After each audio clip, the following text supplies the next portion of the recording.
Allô, Bravo 6, ici Bravo 2-6. C'est truffé de Viet dans le secteur, et on a un Belge avec nous qui est en train de faire un documentaire. Comptez pas sur moi pour le chaperonner. Attention, ils arrivent.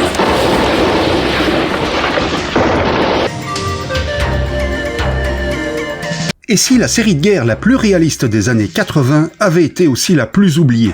Après les aventures héroïques des têtes brûlées et l'humour de MASH, l'enfer du devoir ose montrer la peur, la fatigue et les blessures invisibles du Vietnam. Direction la jungle, là où les cauchemars deviennent réalité. Allons-y. En 1987, l'Amérique commence enfin à regarder la guerre du Vietnam autrement. Pendant des années, Hollywood a surtout montré des héros invincibles ou des films ultra-patriotiques. Mais le traumatisme vietnamien, lui, reste ouvert. Et c'est exactement là qu'arrive Tour of Duty, une expression qui a un sens particulier. Les 12 mois pendant lesquels les soldats américains devaient servir au Vietnam étaient désignés par l'expression « tour de service ». Dès le générique porté par Painted Black des Rolling Stones, le ton est donné. Ici, pas d'héroïsme ni de glamour. À la place, boue, jungle, chaleur étouffante, embuscade et stress permanent. La télévision américaine n'avait jamais montré le Vietnam comme ça dans une série hebdomadaire. Alors pourquoi vous n'êtes pas sorti du rang quand j'ai parlé de QI négatif tout à l'heure? Je trouve que le patriotisme n'est pas un sujet de plaisanterie, sergent. Petit garçon, quand il te met dans le merdier où tu te trouves, je trouve qu'il vaut mieux en rigoler, moi. Eux-mêmes vétérans du Vietnam, L. Travis Clark et Steve Duncan proposent l'idée à CBS. Le pari est énorme, transformer une guerre traumatique en drame humain réaliste. Le timing est parfait car les films Platoon d'Oliver Stone et Full Metal Jacket de Stanley Kubrick ont bouleversé le regard américain sur le Vietnam. Pour la première fois, le Vietnam est montré comme une guerre sale, traumatisante et psychologiquement destructrice. Le public semble enfin prêt à regarder cette guerre autrement. Eh ben c'est justement de ça qu'on parle, mon frère. CBS donne le feu vert, L'Enfer du Devoir, son titre en français, va suivre durant 3 saisons et 58 épisodes les aventures d'un peloton d'infanterie de la compagnie Bravo basé au Vietnam en 1967. Ce serait stupide de tenter une sortie maintenant. Les créateurs de la série, L. Travis Clark et Steve Duncan, ne veulent surtout pas raconter une histoire héroïque, mais bien montrer la guerre du point de vue des simples soldats. Hé, sergent, comment on sait si c'est des Viet Cong ou non? Tu les arrêtes et tu leur demandes leur permis de conduire. Et faire ressentir aux spectateurs la peur, la fatigue mentale et les traumatismes laissés par cette guerre. Pour transformer la vision de Clark et Duncan en série d'envergure, CBS engage le producteur Zev Brown. Ce dernier partage leur vision et bannit toute forme de patriotisme simpliste. À la place, il veut immerger le spectateur au cœur d'une jungle oppressante qui avale lentement ceux qui y survivent. Le Vietnam devient presque un personnage vivant dans la série et la jungle est reconstituée à Hawaï près d'une base militaire. La production reçoit le soutien de l'armée américaine et de la garde nationale au niveau logistique et matériel. Moi, à mon avis, on aurait intérêt à rester ici. Pour paraître crédible, les acteurs suivent un entraînement militaire de base. Took us out to the Schofield Army Base and we worked with some weapons and we went through a little bit of training. Not a ton, mostly it was about safety. Because we were talking about a real event. We weren't making up something. We were talking about a real event. So I think it was important for us to be as realistic and as true to those events as possible. Et le public accroche immédiatement parce que derrière les fusils et les explosions, la série parle surtout de peur, d'amitié et de survie. Je veux que vous sachiez que je n'ai absolument pas changé d'avis. Je veux pas me battre. Alors écoute-moi bien, Horn, parce que j'ai pas de temps à perdre avec toi. Tu t'en vas pas à une manif, là, tu comprends? Tu t'en vas au casse-pipe. C'est notre vie qu'on risque, on va tous dépendre les uns des autres. Un drame humain sur les blessures invisibles de la guerre au lieu d'une série d'actions. À la fin septembre 1987, L'Enfer du Devoir devient la première série télé américaine à montrer la guerre du Vietnam de façon réaliste sur une grande chaîne publique. Dans L'Enfer du Devoir, il n'y a pas deux héros, mais deux piliers, un sergent et un lieutenant. Le casting devient alors l'un des grands points forts de la série. Pour le rôle du sergent Ezekiel dit Zek Anderson, ils choisissent Terrence Knox, un acteur capable de montrer autre chose qu'un simple soldat héroïque. Ouais, bon, d'accord. Anderson a 3 tours de service à son actif, c'est un homme expérimenté, mais usé par la guerre, fatigué, nerveux, humain. Tout ce qui compte pour lui, c'est protéger ses hommes. Alors j'irai faire un tour au cimetière militaire, je regarderai chacune de ces tombes et je repenserai à tout ce que j'ai fait ici. Et je serai heureux à la pensée qu'aucun de ces garçons n'est mort à cause de moi. Pas un seul d'entre eux. Knox apporte au personnage une autorité naturelle mêlée à une magnifique sensibilité intérieure. C'était même pas encore quelqu'un. Il était peut-être porteur d'espoir pour l'avenir, regarde. Maintenant, regarde. Regarde ce qu'on a fait. Oui, regarde-le. Tu m'entends? Je veux que tu me regardes. Zeke was never real macho. I mean, I wanted to make him macho, and I'm just not a macho guy, you know. Rendez-vous en enfer.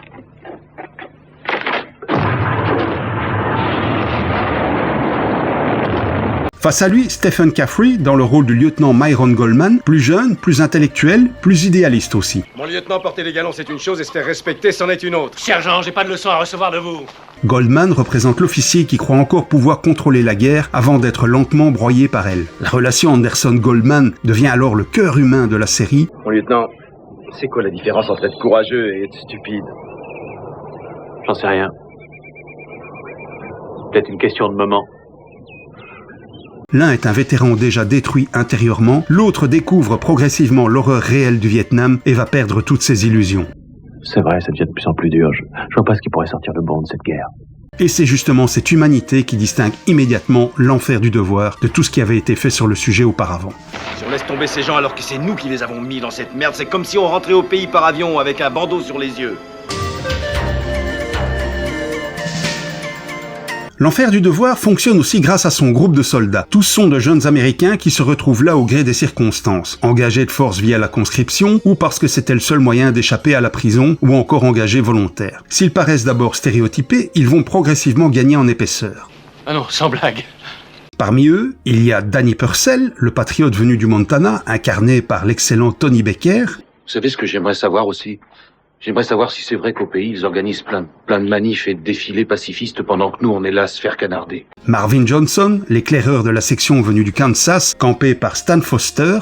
Vous comprenez pas, sergent? Tout le monde crève de trouille, personne veut tourner le doigt à personne. Marcus Taylor, le GI un peu roublard, devenu soldat professionnel par peur de la vie civile et joué avec panache par Miguel Nunez Jr. J'ai un tas de copines au pays qui deviennent folles tellement charmantes. On m'appelle l'ensorceleur, l'homme prodige, le champion du radada, la bête des fumards. Alberto Ruiz, portoricain du Bronx, impulsif, mais au final très sensible, interprété par Ramon Franco. Dis donc, Baker, on dirait que t'as fait une touche. Scott Baker, le Beach Boy californien un peu simplet, joué par l'amusant Eric Bruce Cotter. Du lait seulement. Faut qu'on trouve du lait. Bien, Baker. Très bien. Roger Horn, originaire de Chicago et opposé à la guerre, incarné avec beaucoup de justesse par Joshua Maurer. On est tombé sur les Viettes. J'ai laissé mon lieutenant en pleine brosse. Il a perdu la vue. Randy Matsuda, alias Doc, le médecin de la section joué par Steve Akaoshi. Il est en état de choc. Des hémorragies internes et possibilité d'éclatement de la rate. Et le capitaine Rusty Wallace, leader de la compagnie, campé par le charismatique Kevin Conroy. J'aimerais pouvoir vous aider, messieurs, mais l'état-major insiste et dit que c'est important. Des profils totalement différents coincés dans le même enfer. Et c'est là la grande force de la série, montrer une véritable fraternité de combat. On leur vole dans les fleuves, mon lieutenant? Allons-y. Les soldats se disputent, se provoquent, plaisantent, puis risquent leur vie ensemble quelques minutes plus tard. Très vite, le spectateur s'attache au groupe parce qu'on sent constamment qu'un personnage peut mourir ou sombrer psychologiquement. Certains seront tués, d'autres partiront, de nouveaux arriveront. La guerre devient presque un personnage invisible qui transforme lentement chacun d'eux, car aucun ne ressortira jamais totalement indemne de ce qu'il a vécu. Quand la saison 1 arrive sur CBS le 24 septembre 1987, le public découvre une série radicalement différente. Les premiers épisodes misent sur le réalisme du terrain. Patrouille nerveuse, embuscade, mine cachée, stress constant. La série trouve rapidement son identité grâce à son ton sombre et émotionnel. Demain matin, ils trouveront plus rien ici à part de la bidoche et des ossements. On comprendrait jamais comment fonctionne une armée moderne. Ah non, ça jamais. CBS comprend vite qu'elle possède un programme puissant et différent des séries policières classiques de l'époque. Le succès critique est immédiat. Le 17 janvier 1988, TV Guide, l'hebdo-télé, écrit « Enfin quelque chose de différent, il aurait été plus facile et moins onéreux d'y prévoir une série policière ou 2 sitcoms. » La règle du jeu, grand con, s'assoit dessus. Le Time Magazine écrit « La série a abordé certains sujets délicats, de la corruption des officiers à la lâcheté au combat, avec honnêteté et une grande maîtrise dramatique. » Du côté du public, l'Enfer du Devoir ne réalise pas des scores d'audience faramineux. La première saison termine à la 74e place des 100 séries les plus regardées. Des scores suffisants pour CBS, malgré les coûts exorbitants de tournage en extérieur, avec hélicoptères, explosions, matériel, costumes, etc. Le public salue surtout le réalisme des personnages et l'absence de patriotisme simpliste. Mais la série divise aussi aussi certains téléspectateurs, parce qu'elle montre des soldats américains vulnérables et parfois moralement perdus. Malgré tout, la série attire un public fidèle. Plus étonnant, elle a un réel impact auprès des vétérans du Vietnam. That had to do with Vietnam vets, and it was amazing to see the, you know, kind of gratification that a lot of these people felt that they felt we were being as honest as we could. Et provoque même l'impensable, faire parler ceux qui ont vécu la guerre alors qu'ils n'en avaient jusque-là jamais parlé à leurs proches. And when they came home and they were told to hide their medals, to not reveal the fact that they were fighting for their country, it was beyond belief. À travers la série, les vétérans se reconnaissent dans ce qu'ils voient. Très fort. Sous ces scènes de guerre, L'Enfer du Devoir parle surtout des fractures américaines. Pour une série network de la fin des années 80, c'est extrêmement audacieux. L'Enfer du Devoir aborde une série de thèmes dérangeants comme le racisme au front. Alors m'en veux pas si la haine c'est tout ce qui me reste. J'ai plus rien d'autre pour me raccrocher. To do the real controversial things, they just pull their support. Les tensions sociales, notamment avec l'assassinat de Martin Luther King en toile de fond dans l'épisode Terre Promise, les conflits avec les supérieurs et la corruption de certains. Pour moi, les gens, c'est stratégique, sale con. Qui est-ce qui a dit ça? J'exige de savoir qui a dit ça. C'est moi. Dis pas de conneries, c'est moi. Bah non, puisque c'est moi. Arrête, c'est moi qui ai dit ça. Non, c'est moi qui... Non, c'est moi, mon commandant. Les traumatismes psychologiques, la dépendance à la drogue, la difficulté du retour au pays, ou encore l'impact sur la population vietnamienne via les destructions de villages, les morts civiles, l'errance, etc. Les personnages doutent constamment, certains craquent mentalement, d'autres perdent totalement leurs repères. Vous savez, moi les mecs, j'ai plus la moindre certitude.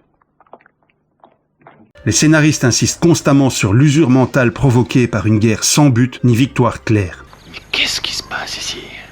Entre nous, mon lieutenant, c'est une question que je me suis posée plus d'une fois depuis quelques jours. La frontière entre le bien et le mal devient floue, et ça donne parfois des épisodes très sombres, très émotionnels. Le Vietnam y apparaît comme un piège psychologique permanent. La série insiste aussi énormément sur la fraternité entre hommes. Dans cet enfer, les soldats deviennent parfois la seule famille qui leur reste. Écoute, Marcus, je ne crois pas en cette guerre. Je n'y ai jamais cru et jamais je n'y croirai. Mais je me sens obligé d'aller aider mes copains. Autre point intéressant, la vision de l'ennemi. Contrairement à beaucoup d'autres productions américaines plus anciennes, la série adopte souvent une approche plus nuancée et plus humaine. Bon sang, tu vas quand même pas Mais m'en toute faire une votre montagne. histoire n'est faite que de ça, l'impérialisme, la conquête. Vos Indiens, vous les avez massacrés. La population noire, vous l'opprimez. Et je ne parle pas des terres que vous volez. Ce n'est pas la vérité. Si on veut en partir. La guerre fabrique ce genre d'homme. Il a tellement souffert lui-même qu'il se délecte à faire souffrir les autres. Les soldats américains vivent dans une peur constante d'un ennemi invisible caché dans la jungle. Le Viet Cong apparaît alors comme une présence fantomatique et imprévisible. Mais certains épisodes montrent aussi des civils vietnamiens pris entre deux camps. Toi, Viet Cong, Mama San? Pas Viet Cong. Viet Cong, pas gentil. Et G.I. très gentil. Ah oui, G.I. très gentil. Ou des combattants ennemis eux-mêmes victimes de la guerre. C'est peut-être encore un de ces dingues qui pense que l'amour est plus important que la politique. Cette approche renforce le réalisme moral de la série et explique pourquoi elle est encore respectée aujourd'hui par de nombreux vétérans et passionnés d'histoire militaire. C'est cette dimension humaine qui touche autant le public que les vétérans. La guerre n'y est jamais montrée comme glorieuse, mais bien comme un gouffre émotionnel et humain. C'est probablement l'un des éléments qui a rendu la série aussi culte auprès des spectateurs, mais plus encore auprès des vétérans du Vietnam. Dès le générique, le ton est donné avec la chanson Painted Black des Rolling Stones, car on sent que la série va imposer une ambiance sombre et hypnotique. Mais derrière ce générique mythique se cache aussi un homme souvent oublié, le compositeur Joseph Conlan. Son rôle est capital, car il ne compose pas pour recréer l'époque, mais bien pour traduire les émotions des soldats, comme la peur, la fatigue, la nostalgie.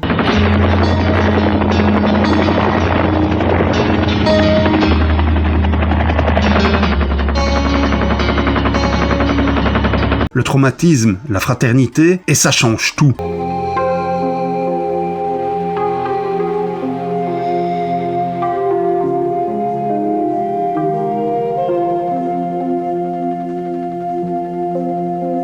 Sa musique mélange synthétiseur, guitare discrète, nappe électronique et thème mélancolique pour créer une ambiance presque fantomatique, sans oublier son superbe thème principal, inoubliable et tellement marquant.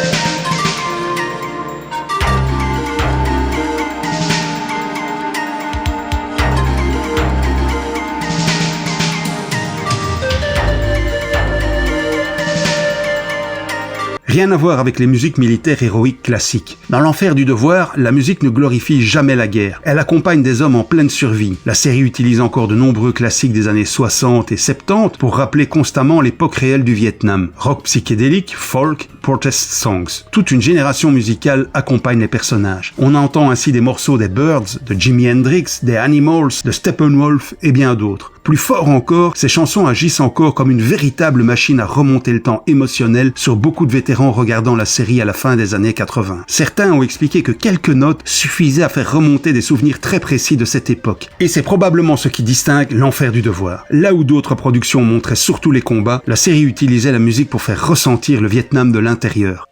Voilà.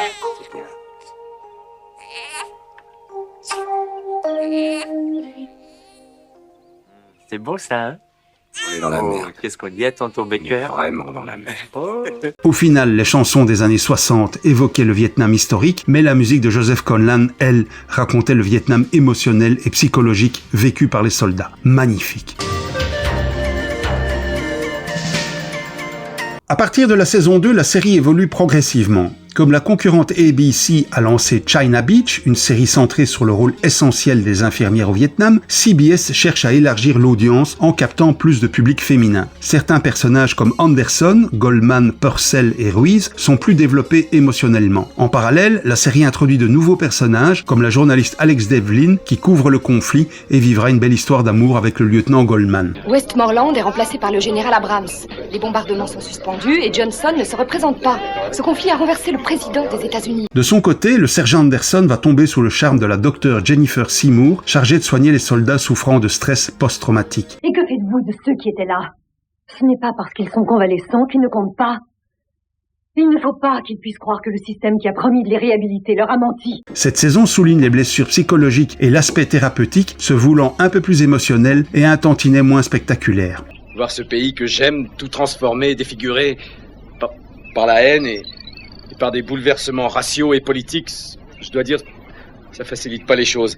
Bien sûr, l'action reste présente et la section voit arriver un nouveau personnage, le lieutenant Johnny McKay, pilote d'hélicoptère aguerri et très sûr de lui. Eh bien, moi je suis là pour tuer des Viettes en l'honneur de papa, maman et le drapeau. Au final, les relations humaines prennent davantage de place et les histoires deviennent parfois plus personnelles. Puis arrive la saison 3 avec un énorme changement. La série revient à des intrigues plus sombres et plus dangereuses avec davantage d'opérations spéciales, d'espionnage et de missions clandestines. Pour attirer plus de public, la production engage Carl Weathers, Apollo Creed dans les films Rocky, pour camper le charismatique colonel Brewster. Un tel engagement mérite une récompense, je crois, et je ne priverai jamais mes hommes de la moindre liberté. Comme Horn dans la saison 1, l'enfer du devoir revient vers un personnage opposé à la guerre avec Francis Hockenberry, surnommé Doc Ock, car il soigne les soldats blessés sur le terrain. Oh non, pas moi, sergent. Paraît qu'il est complètement barge, du genre à aller atterrir exprès dans des zones dangereuses. L'atmosphère de la 3e saison devient presque paranoïaque, les personnages sont psychologiquement épuisés par la guerre et le rôle peu glorieux de la CIA y est également évoqué via l'infâme Duke Fontaine. Certains fans regrettent le réalisme pur de la saison 1, d'autres adorent cette évolution plus ambitieuse et dramatique, mais une chose reste constante, l'atmosphère sombre,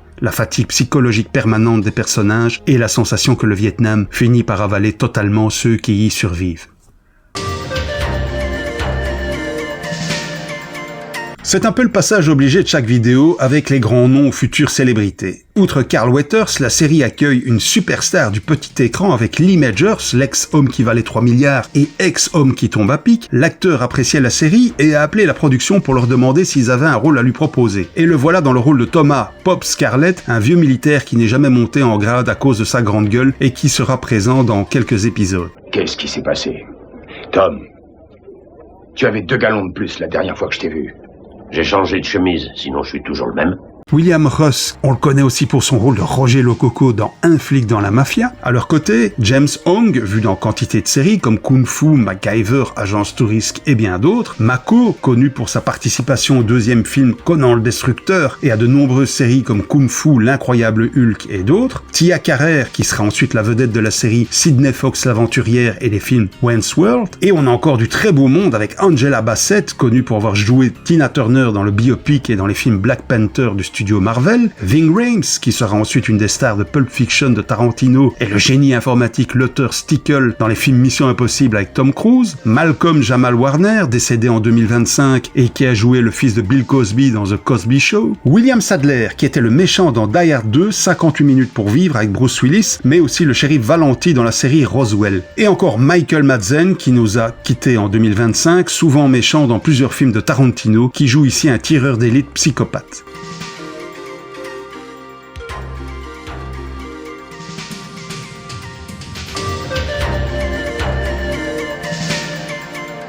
Et oui, changement de décor, vu la canicule de ces derniers jours que nous traversons tous, fin du mois de juin 2026, eh bien autant changer d'air parce que dans le studio là c'était juste pas possible. La collection est toujours là, je m'en suis pas débarrassé, rassurez-vous. La fin de l'Enfer du Devoir résulte de plusieurs facteurs. Tout d'abord, une chute progressive de l'audience. Au départ, la série fonctionne bien pour CBS, elle attire un public fidèle et bénéficie d'excellentes critiques.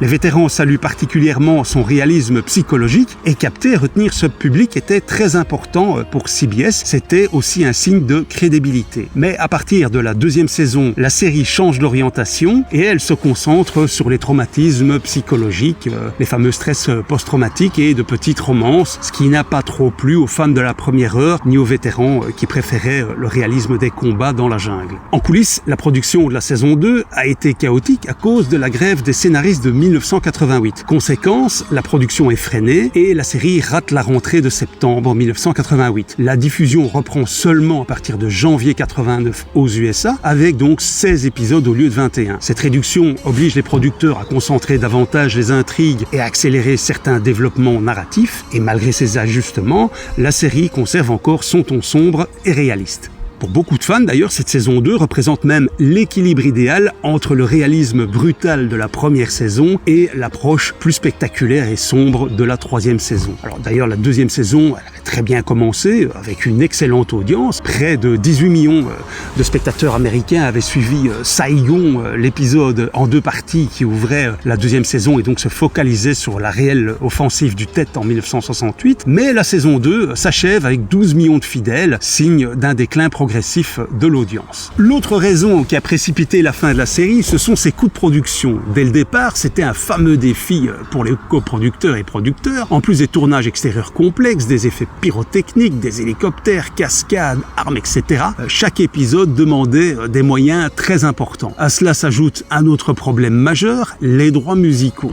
Le générique des Rolling Stones et plusieurs chansons célèbres représentent un véritable gouffre financier pour CBS. Et donc, à long terme, ces coûts sont devenus un casse-tête pour les rediffusions et l'exploitation vidéo. Malgré son succès d'estime, la série n'a jamais été un succès fracassant et restait fragile économiquement. En conséquence, il fallait réduire les coûts et à partir de la saison 2, la production quitte donc Hawaï pour la Californie. La compagnie Bravo abandonne la jungle et la base Lady Bird, Coccinelle en français, pour rejoindre le camp militaire de Tan Son Nhut près de Saigon qui a bel et bien existé durant la guerre du Vietnam. Alors ce décor a été recréé sur l'ancien terrain d'aviation aujourd'hui abandonné d'Indian Dunes près de Santa Clarita, un endroit où plusieurs épisodes de MASH et des têtes brûlées avaient été tournés quelques années auparavant. Et donc avec la lente érosion des audiences, l'Enfer du Devoir aurait dû s'arrêter là au terme de la saison 2, mais elle pouvait compter sur le soutien inconditionnel du directeur des programmes de CBS, Kim LeMasters, un homme visionnaire qui a compris que le public américain était prêt pour des séries plus sombres et plus adultes, parce que c'est grâce à lui aussi qu'il y a eu des séries, bon, qu'on les aime ou qu'on les aime pas, elles étaient quand même pas mal pour l'époque, La Belle et la Bête et Un flic dans la mafia. Alors Kim LeMaster soutient à fond la série, il parvient à négocier son retour pour une 3e et dernière saison, mais cela n'empêchera pas que les audiences continuent de chuter, même avec la présence des stars Carl Weathers et Lee Majors. La série termine à la 81e place du top 100 et tire sa révérence le 28 avril 1990 au terme de 3 saisons et 58 épisodes. Bon, alors bien sûr qu'il y a des épisodes plus faibles, mais globalement la série se maintient à un très haut niveau de qualité, ça a été vraiment bien pensé, bien écrit, et donc rien que pour ça, elle mérite largement d'être découverte si vous ne la connaissez pas, ou revue pour les connaisseurs. Globalement, elle n'a pas trop vieilli, elle se regarde encore avec plaisir. Et les coulisses, me demanderez-vous? Eh bien, durant le tournage, tous les acteurs s'entendaient très bien, ils s'admiraient même, il y avait une émulation collective, une ambiance bon enfant, et surtout, contrairement à d'autres séries, il n'y a pas eu de guerre d'ego, car ils ont affronté ensemble des vraies coulées de boue, des typhons, une chaleur accablante à Hawaï, et donc ces épreuves ont renforcé leur lien, et c'était tout bénéfice pour la caméra, parce que ça montrait une crédibilité à l'écran, et il faut encore souligner que la crédibilité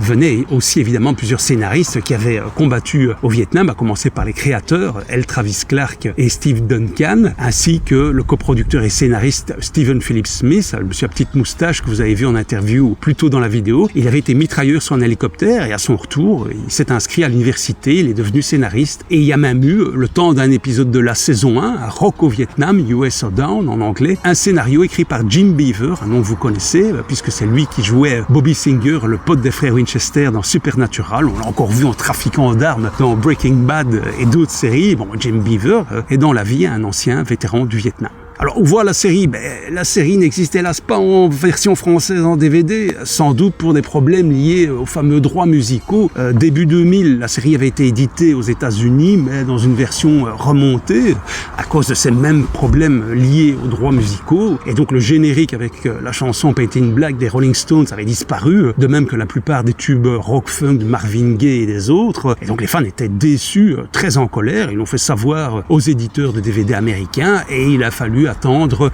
l'édition DVD que vous voyez là-bas de Fabulous qui est sortie en 2011 et qui contient les musiques originales et des bonus passionnants, dont certaines interviews qui ont été reprises pour cette vidéo. Mais hélas, pas de version française, pas de VO sous-titrée, donc je n'ai pas vraiment d'alternative à vous proposer, sauf celle de vous rabattre comme moi sur vos vieilles cassettes VHS si vous les avez conservées, si vous avez enregistré les épisodes diffusés jadis en France sur Feu la 5, merci, et sur RTL Belgique où la série s'intitulait Commando Vietnam, titre très Rambo de mauvais goût. Il y a encore les cassettes VHS de M6, mais qui ne contiennent que quelques épisodes de la première saison. Il y a eu 4 cassettes au total, bon, je n'en ai que 3.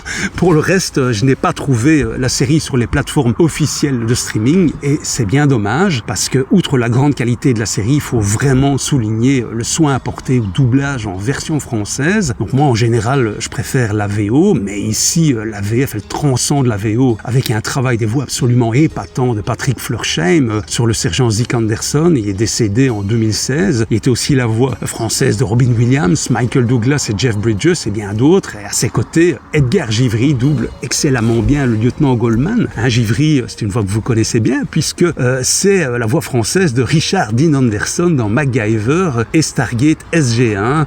Alors à leur côté, on trouve encore des tout bons avec Patrick Poivet, la voix française de Bruce Willis et Don Johnson, qui double Soldat Ruiz, puis il y a un autre comédien, mais je n'ai pas retrouvé son nom. Alors tous les autres comédiens en version française ont été parfaitement choisis. Bernard Métro sur Danny Purcell, Patrick Préjean sur Scott Baker, Daniel Rousseau, puis Thierry Vermut pour Johnson, Luc Bernard, excellent sur Marcus Taylor, Lionel Henry pour le soldat Horn, et alors Maurice de Coster pour lieutenant McKay, une voix qu'on connaît bien, la voix française de Ben Stiller au cinéma, mais il avait aussi doublé Rob Estes dans la série policière Les Dessous de Palm Beach, et Joe Lando se lit dans Dr. Quinn, femme médecin. Doc Hockenberry, c'était Pierre Laurent dans la vie, le papa de l'actrice Mélanie Laurent, qui a aussi doublé Stan Kirsch alias Richie dans la série Highlander, sans oublier Marc de Georgie, la voix française de David Carradine dans Kung Fu, et Lee Majors dans L'homme qui tombe à pic. Et alors bien sûr, n'oublions pas, mesdames, Anne Rongleux pour la journaliste Alex Devlin et Marion Game, ou Marion Gamme, je ne sais pas comment on dit, pour le docteur Jennifer Seymour. Toutes et tous ont réalisé un travail remarquable sur l'enfer du devoir, et donc il faut vraiment rendre hommage à tous ces talents de l'ombre, parce que c'est aussi grâce à eux qu'on accroche à l'enfer du devoir et à bien d'autres séries et qu'on prend beaucoup de plaisir à les revoir. Alors autour de la série, vous avez encore un petit livre en français de Philippe Peignard, L'enfer du devoir, psychothérapie d'une nation. Chouette, intéressant, mais devenu rare et cher.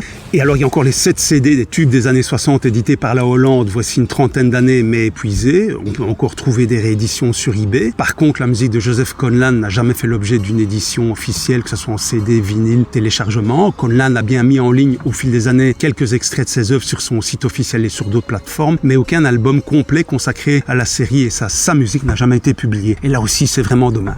Donc sur eBay, on peut encore trouver des photos de presse et des diapositives, mais à condition d'avoir un portefeuille bien rempli. Par ailleurs, je me suis toujours demandé si les producteurs de la série s'étaient inspirés du roman puis film français La 317e section et le documentaire La section Anderson, tous deux réalisés par Pierre Schoenderfer. Tiens, Anderson comme le sergent, il y a sans doute une influence, on ne crée jamais à partir de rien. Si, comme moi, vous êtes interpellé par l'absurdité de la guerre du Vietnam, courez voir le documentaire sur Netflix Turning Point, sans lien avec l'enfer du devoir. Cette mini-série en 5 épisodes vous raconte toute l'histoire politique, guerrière et sociale de ce conflit. Attention, il y a des passages très durs, mais il est vraiment très bien fait, très émouvant aussi à voir. Au final, toute l'histoire du devoir reste passionnante parce qu'on sent constamment le choc entre la volonté artistique de faire une série réaliste et dure et les contraintes d'une grande chaîne des années 80 qui voulait aussi des audiences massives. Et c'est ce mélange qui donne à la série son identité si particulière, à la fois série de guerre réaliste et grand drame télé émotionnel typiquement américain. Pour beaucoup de fans, l'arrêt reste brutal car l'enfer du devoir a réussi à devenir bien plus qu'une simple série militaire. Aujourd'hui encore, elle reste considérée comme l'une des séries de guerre les plus importantes de la télévision américaine, même si elle semble sombrer dans l'oubli, mais aussi parce qu'elle a ouvert la voie des séries plus modernes comme Frères d'armes, Le Pacifique, Generation Kill. Alors bien sûr, elle ne pouvait pas se permettre les effusions de sang et de violence trash comme dans Platoon et Hamburger Hill, mais elle a parfois repoussé les limites de la censure d'une grande chaîne pour servir son propos. Et tout n'est pas sombre et dramatique car les scénaristes et acteurs ont réussi à injecter ici et là quelques doses d'humour bienvenues pour alléger l'ambiance pesante de cette guerre absurde. Alors, l'enfer du devoir est une très belle série par sa qualité d'écriture et ses personnages profondément sincères et attachants. Ah, le sergent Anderson, quel magnifique personnage. On dirait que le sujet de la mort vous tracasse, sergent. Éviter la mort est ma seule préoccupation. Je te signale qu'on fait la guerre. C'est pas un jeu. On tourne pas un film. Tout ça est vrai. Et c'est dramatique. Et tout homme qui a vu la guerre de près en est dégoûté pour toujours. On peut en dire de même pour Purcell, Ruiz Taylor, tous sont réussis. Et vous, quel souvenir vous laisse cette série? Y a-t-il des moments forts qui vous ont marqué ou des épisodes en particulier? Est-ce que vous avez une saison préférée? La parole est à vous. Le message final de la série reste extrêmement fort. La guerre ne crée pas des héros, mais laisse surtout des hommes brisés et essayant seulement de survivre à leurs souvenirs. L'enfer du devoir a réussi quelque chose de rare, transformer une guerre controversée en un drame profondément humain et crédible. Et je dédie cette vidéo aux producteurs L. Travis Clark et Zev Brown qui nous ont quittés en 2009 et 2019, ainsi qu'aux acteurs John Dye et Carl Weathers décédés en 2011 et 2024. Merci pour vos commentaires enthousiasme, votre soutien et votre attention. À la prochaine. L'Amérique a-t-elle raison ou tort au Vietnam? Ça, je sais pas. Ce que je sais, c'est qu'Art Bignon était un homme bien, un bon soldat, et c'était aussi mon ami. Il est mort comme il avait vécu, avec son sens de la vérité, de l'amitié, du sacrifice et son sens du devoir.